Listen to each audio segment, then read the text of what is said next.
NEET எக்ஸாம்ஸ்ல physics question paper ரொம்ப ரொம்ப கஷ்டம்னு சொல்லிட்டு எல்லாருமே புலம்பிட்டு இருந்தாங்க இல்லையா?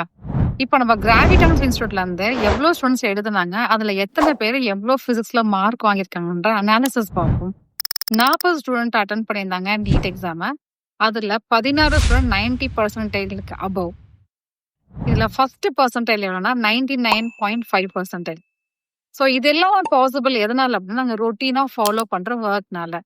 ரொட்டீனா டெய்லி பசங்க வந்து டெஸ்ட் எழுதுவாங்க. அந்த டெஸ்ட் கொஸ்டின் பேப்பர் இந்த மாதிரி ஒரு கொஸ்டின் பேப்பர்ல ஒரு 20 to 25 கொஸ்டின்ஸ் டெஸ்ட் இருக்கும்.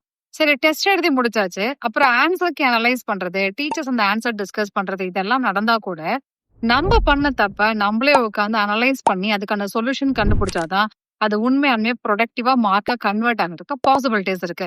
அதுக்கு நாங்க ஃபாலோ பண்ற மெத்தட் தான் டெஸ்ட் அனாலிசிஸ் நோட். இந்த ஸ்டூடெண்ட்ஸ் டெஸ்ட் எழுதி முடிச்சோன்னா த வெரி நெக்ஸ்ட் டே அவங்க இந்த ப்ராப்ளம்ஸ் எல்லாம் ஒர்க் அவுட் பண்ணிட்டு டெஸ்ட் அனாலிசிஸ் நோட் சப்மிட் பண்ணணும். இந்த நோட்ல அவங்க எழுதியிருக்க எல்லா ப்ராப்ளம்ஸும் டீச்சர்ஸ் உட்காந்து எவாலுவேட் பண்ணுவாங்க.